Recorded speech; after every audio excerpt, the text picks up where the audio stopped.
The Dolphins announced today that they signed their entire draft class, including first round pick Kenneth Grant and second round pick Joseph Savianaya. So the Dolphins got all of their draft picks signed, which means there'll be no holdouts. Everyone should be in camp and ready to participate because their contracts should be in order. Now, the Dolphins also announced the 16 undrafted free agents that they signed directly after the draft. And there's that mad scramble to get as many undrafted free agents you can get. The Dolphins got their share, 16 guys, and they should be all ready to go for a rookie minicamp or go for OTAs or whatever camps that they have scheduled in the upcoming weeks. Now, the Dolphins made a curious decision during the draft that I didn't really talk about on this channel, but it had been a topic of conversation amongst Dolphin fans, and that is the fifth round pick, Jordan Phillips, that the Dolphins drafted, the defensive tackle, at the 143rd pick. And even though he was the second tackle drafted in the draft, it's not so much his draft pick that was a point of interest for the Dolphins fans. It had more to do with the guy who was drafted after him, which is Shadeur Sanders, picked at number 144 by the Cleveland Browns. Now, the Cleveland Browns didn't own that pick. They actually traded up to the 144th pick to get him.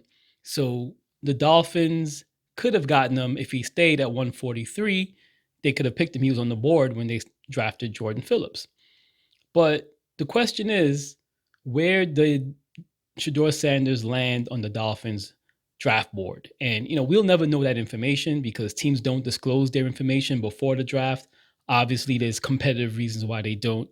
And they don't really share them after the draft because, anybody could rearrange the draft board after the fact and say, hey, I got my guy in the first round. I got my guy in the second round. So it doesn't have much value really after the draft.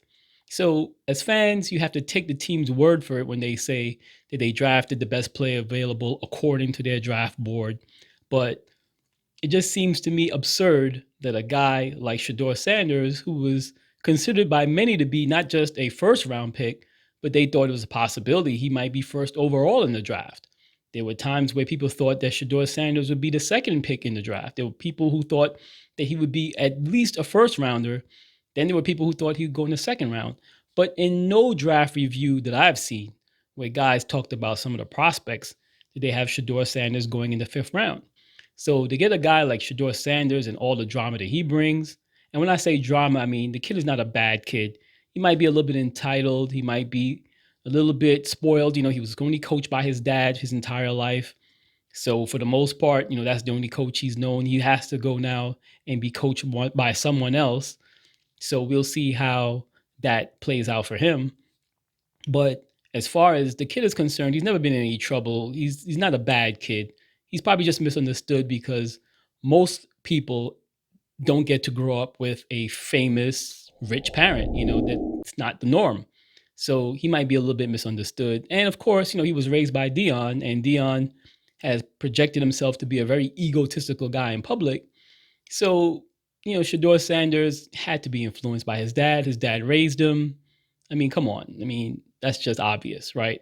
So I don't think that we should label Shadeur a bad kid, but for some reason, it seems like that was enough to cause him to slip down the draft board. Now, the question for us really is, and this question really goes out because someone who comments regularly on this channel, Trinia Mills, it seemed like she was hopeful that the Dolphins would draft Shadeur at number 13 overall. And I told in the comment section, I said, well, the Dolphins aren't likely to select him that high, but, if it gets to the second round, third round, who knows? And the fact that they didn't draft him at all is really surprising. So Trinia Mills, I know she probably wanted the Dolphins to take him, if not in the first round, certainly in the second, third, or fourth, or fifth rounds. But I'm sorry that didn't happen for you. But, we'll see what happens, how this plays out down the road. Now, as far as the Dolphins are concerned, clearly they wanted a rookie quarterback on the team. The Dolphins drafted quarterback Quinn Ewers from the University of Texas. So they wanted to get a quarterback in their room. They knew they needed a rookie quarterback. At least they felt compelled to draft one. Yet they still passed on Shadeur Sanders, who seemed like he was a higher graded prospect by far. It seemed like by the time he fell to the fifth round, at that point, he's a draft steal. I mean, it's low risk. It's a fifth round pick. It's not going to cost a lot of money. You'll have him on the contract for 4 years. And if you don't need him because he's not progressing, you can cut him. It's a 5th-round pick. Or you can trade him if someone else wants to take a chance on him. But it's just a very valuable asset to have with a 5th-round pick, a possibility that this young man could be a starting quarterback in the NFL. And, maybe his skills aren't, the best. He's not the most agile runner. He's not a mobile quarterback. He's a pocket quarterback for the most part. And he doesn't have a gunslinger arm, right? He doesn't have a big cannon like a Patrick Mahomes or Josh Allen or something like that. But the kid can play football. Obviously, we've all seen his career from Jackson State to Colorado, so we know he can play. The question is how well he'd be able to play for an NFL franchise. And for the Dolphins to pass on him, especially when they drafted a rookie quarterback themselves, who by most accounts was a lower graded prospect, really just, I wonder if it's going to be one of those things that the Dolphins do at the quarterback position that years later we will say, well, why the hell the Dolphins did that? I mean, they passed on guys like Drew Brees, not only in the draft, but they passed it on him in free agent. Then you have guys like Aaron Rodgers. They passed on him in the draft. They needed a quarterback. They passed on him, drafting Ronnie Brown, the 2nd overall pick. Aaron Rodgers not there for you to play quarterback. And countless other errors the Dolphins made, either passing on guys or just not being aggressive in getting other guys because they were content with who they had at the quarterback position. And this is not to say the Dolphins should push Tua out the door and draft Shadeur Sanders and replace him. I'm not saying that.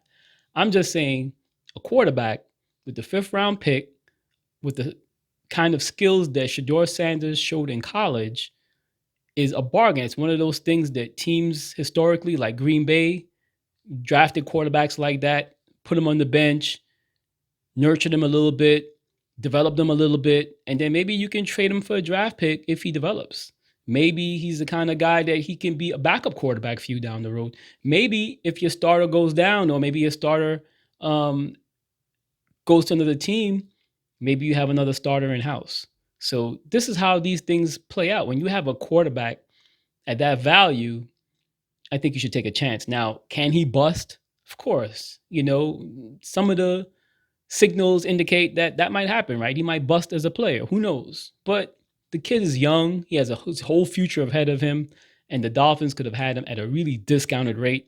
And when you consider all the draft picks the Dolphins have thrown away at other guys, you're talking about draft picks they've given up for Liam Eichenberg. They traded, I believe, a 3rd-round pick to the New York Giants to get Liam Eichenberg in a 2nd. They traded picks for Jalen Wright when they traded up for him. And he didn't really play much in his first year. He played a little bit here and there, but not any real production in his rookie year.